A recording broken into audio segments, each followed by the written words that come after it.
Ross, thank you for doing this. Mike, thank you. And thanks everybody for being with us at the Chamber. What a great event. And thank you for the after lunch slump slot. So I'm counting on all of you to bring an extra level of energy. Yeah, Mike said, I've got to be entertaining. Yes. Keep everybody awake. All right. We'll be doing monologues later, and I have a clown suit just from you, though.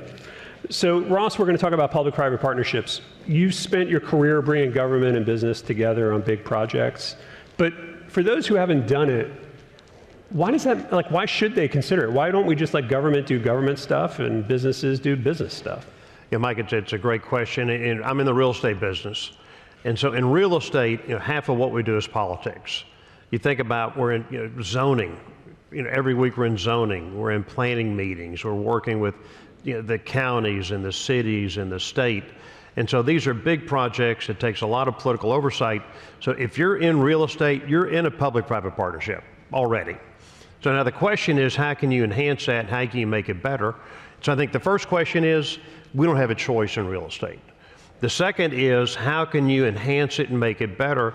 And Mike, the biggest program we have is Alliance, Texas. It's 27,000 acres in size. And it started with an airport. And we had 2,500 acres of land and basically ranch land. And the FAA and the city of Fort Worth came to us, so public coming to private, and they said, would you donate land for a new airport? And that is a little bit of the Texas culture, that we all work together, and that's not unusual, that we will work together to build our cities. And so we agreed to donate the land. Then they came in, I said, well, how long is it going to take to build the airport? And I was in the Air Force at the time. So I was a pilot, I was in the Air Force, a real estate developer. I thought an airport project would be a great project to work on. I said, how long is it going to take to build an airport? And they said, it's going to take 10 to 15 years. And I go, well, we don't have 10 to 15 years. That ain't going to work. I said, so what can I do? And the important part of a public-private partnership is you really give your public partner huge respect. And you spend a lot of time with that public partner. I said, look, how do we help you? You want to build an airport, it's going to take 15 years. What can the private sector do to help? And I said, can we do the environmental work? They said, well, sure. I said, can we do all the engineering? They said, sure. I said, you give me the list of contractors that are qualified. We'll go out and bid it. We'll meet with you every Friday. We'll show you the bids. You approve what we do. We'll use private money, so you don't have to do public money. Is very hard to spend. And it should be, because it's taxpayer money. Private money can go quicker, and so we use private money to do what the public would have done. And so, beginning to end, they brought the airport idea up. The largest airport in the country, in like 15 years, opened 3 years later. And so that's what the public-private partnership can do. Now, you've got to have tremendous public leaders that lead these projects. And then as the private developers, I tell our team, I said, look, we're not running for mayor. We're not running for governor. They are. I mean, you can beat us up every day. We'll take all the bullets, make sure the public partner always looks good. And so we would always make our public partners look really good. And so when mayors voted for us, they knew they would get the best part of that deal, and they do. So that's a partnership. We did it together. We made them look really good. We gave them great respect. And so then the airport is coming, and so now we work with the city of Fort Worth. In Fort Worth, they had to do the roads, water, and sewer and interchanges. And so we said, okay, who's going to win? Is the FAA going to get the airport open first, or is the city going to get the roads first? And we had a friendly competition between both groups. And when you work with the public sector, your public sector associates, they also want to be successful. They want these projects to work. They enjoy the competition. We got the airport open. So we got it open on time. And then the secret is, as soon as we had our opening and the big celebration, we had to shut it down for about 3 weeks because we weren't quite ready to be open yet. But politically, the mayor looked good, the governor looked good, everybody looked good, and then we filled in the details. That project today has got over 600 companies on it. About 70,000 people go to work there on our part of that project. 140,000 people go to work in that region that was developed. And the economic impact's about $130 billion. And so it's radically changed our part of Dallas-Fort Worth in the state of Texas. Can you just reinforce those numbers? How many jobs did you just say this created? Our core is 70,000. But then, and we kept, we like to think we think big, but then the comptroller came to the Alliance project, we call the Alliance Texas, and he announced the economic development impact. Well, he did the whole impact, not just our impact. It's 140,000 jobs that have been generated around that airport, not just our 70, $130 billion impact to the state. And what's great is you look at public-private partnership, about 5% of the money necessary to make that program work was public money. The rest, 95%, was private money. And so if you do this right, it is a huge payoff for the public entities.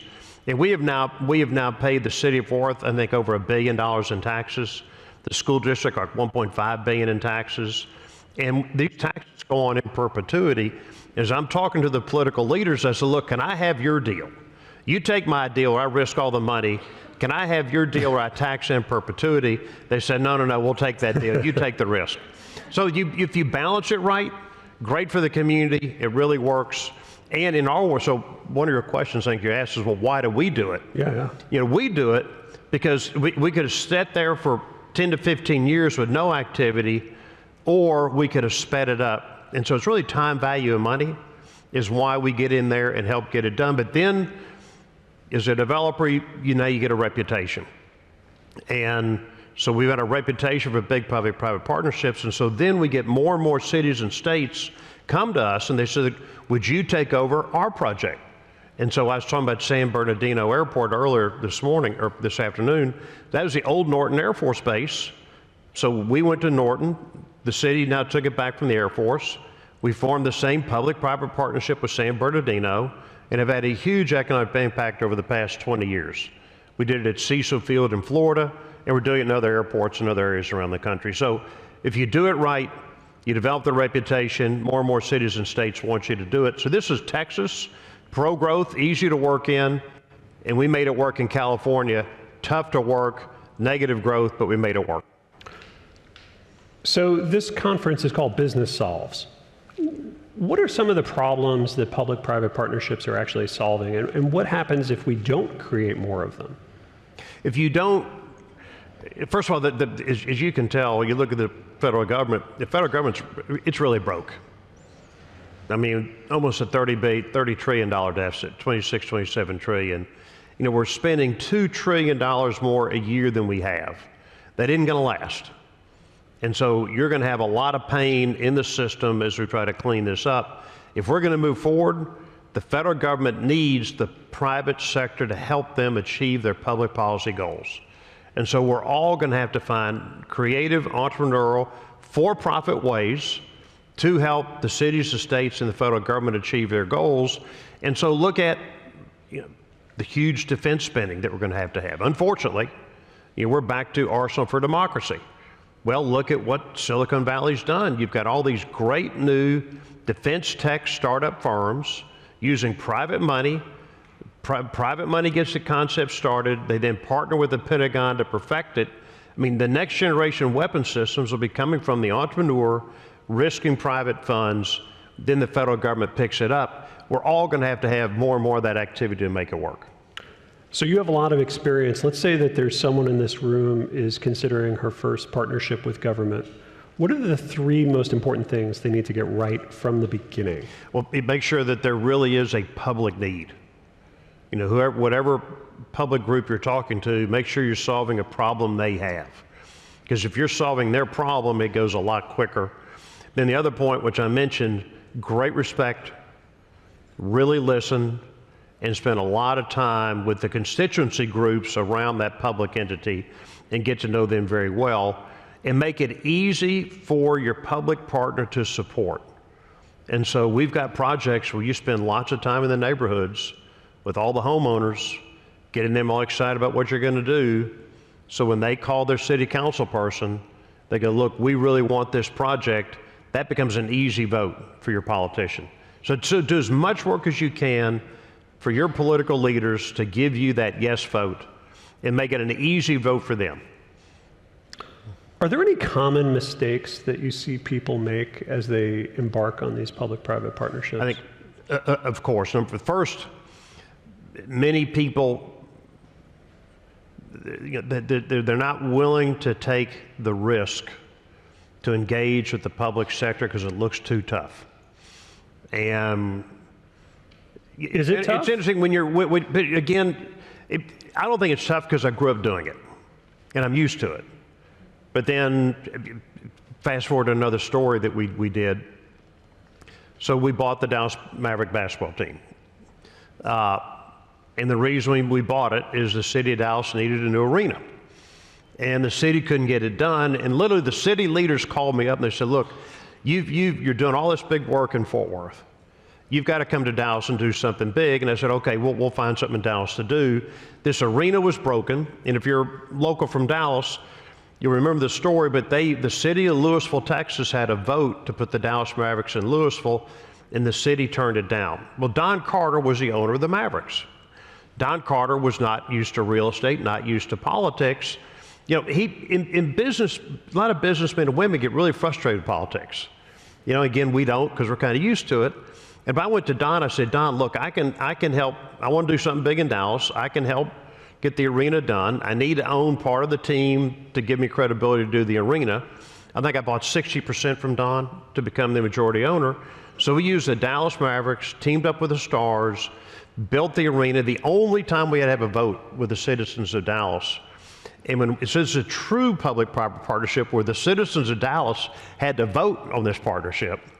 And so we had an unbelievable polling group. We had the same talent that President Bush had for his election was on this little arena vote.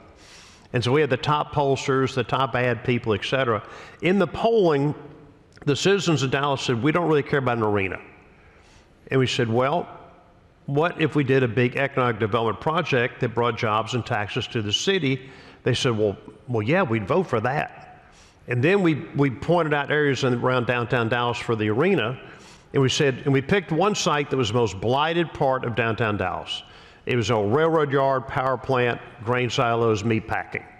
It had been forgotten about. I said, if we clean up that site, would you vote for this? And all the voters go, well, yeah, if you'll clean that up, we'll vote for it. So deep research in order to make it happen. And then we went in. So here is a group that doesn't really understand how to get a program done. We got it done, and again, great mayor in Ron Kirk, great city manager. They wanted it done. We had 125,000 people voted in a special election for an arena, and we won by 1,642 votes. I mean, we barely won. But if you go to the Victory site today in the American Airlines Center, it has been a huge, literally victory. We call it victory for Dallas, for the city. And this is where Goldman Sachs is the second headquarters, along with lots of other activity. But you've got an $800 million program right there in uptown Dallas, all because of that vote and that partnership. And so for people that, I think you start off with people that don't know how to do it or don't want to do it. There are a lot of people that don't understand it, don't have the patience. You've got to have patience to get into it. And then huge determination. I mean, on that arena project, we had every obstacle put up. You know, we had a lot of the fringe politicians going after us, but we worked so deep into the community that the community came out and supported it. So you clearly move fast. Government does not. I'm trying to be careful how I say that. How do you handle that? You know, I think a lot of business people, if they showed up and said, I want to do a project, and the government's like, yeah, it's going to take us 15 years, they could probably find a better use for their money. Well, and Mike, it's the same thing. Go back to that Victory program. It was one of those polluted sites in the country. And the only way we could clean it up was to have a great partnership with the EPA. And the EPA doesn't move fast at all. But this is one of their brownfield redevelopment sites. And we said, look, we'll come help you clean this up. But we told them, until you get on board, we're not going to buy the land. So if you really want it cleaned up, you've got to jump on board. And we gave them, I think, motivation. We gave them huge motivation that if they didn't approve this program, we wouldn't buy it, and they'd be staring at that site for another 20 years because no one's going to clean it up. We had 30 feet of soil we had to remove to clean that site up. I mean, it was brutal. And we did it, and the EPA saw that we would do it. So I think give them a motivation. And again, every public group I'm with, they really do like being successful. They like doing their job. Help them do their job. And then if you're brand new at it, really listen to that public partner. But Mike, if you don't have a champion, a public official, we've had 2 great mayors on the biggest projects we did. Mayor Bolin of Fort Worth for the airport and Ron Kirk for the Dallas Arena. If you don't have that public official that's going to drive it, you might need to go on another project. And I've told many mayors, I said, look, if you don't want us, we got lots of cities that want us.